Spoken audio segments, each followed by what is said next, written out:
লোকজন এসে মারবেন তোমার। এই হাই এই থাক তোমার মধ্যে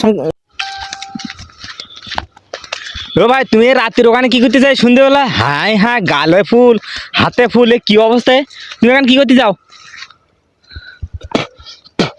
মধুর মাসিরা একা মধু সঞ্চয় করি পাইতি না, তা আমিও মনে করলাম বাসায় তো সে একা বুঝি রয়েছি, তো ওদের সঙ্গে আমিও কিছু সঞ্চয় করি, তাই আর একটু মাঠে। দেখুন গাইস কি পরিমাণ সরিষা হাতে নেছে, সেরকম গালে যে চাবাচ্ছে, কি অবস্থায় হ্যাঁ। হাই রে অবস্থা। ওকার সঙ্গে একটু সঞ্চয় করি। সঞ্চয়তে তুমি এইভাবে সঞ্চয় করে পারো? ওরা সে তো হাই দেখ কি পরিমাণ সঞ্চয়। ওই তাকে তিতু লাগবে না, তুমি ডিস্টার্ব করি না দিন।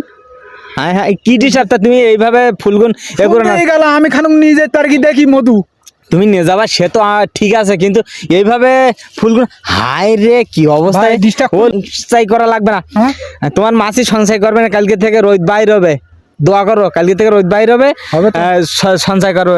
হ্যাঁ হ্যাঁ হবে না মানে হাই দেখ ফুল খেয়ে কি করে তিতু লাগছে না তোমার কাছে? লাগছিস তো ভাই, তো এইভাবে খেয়ে না পেটের রোগ হবে তো। হ্যাঁ হাঁটো, তোমার মাসি কাজ করবে না, হাঁটো।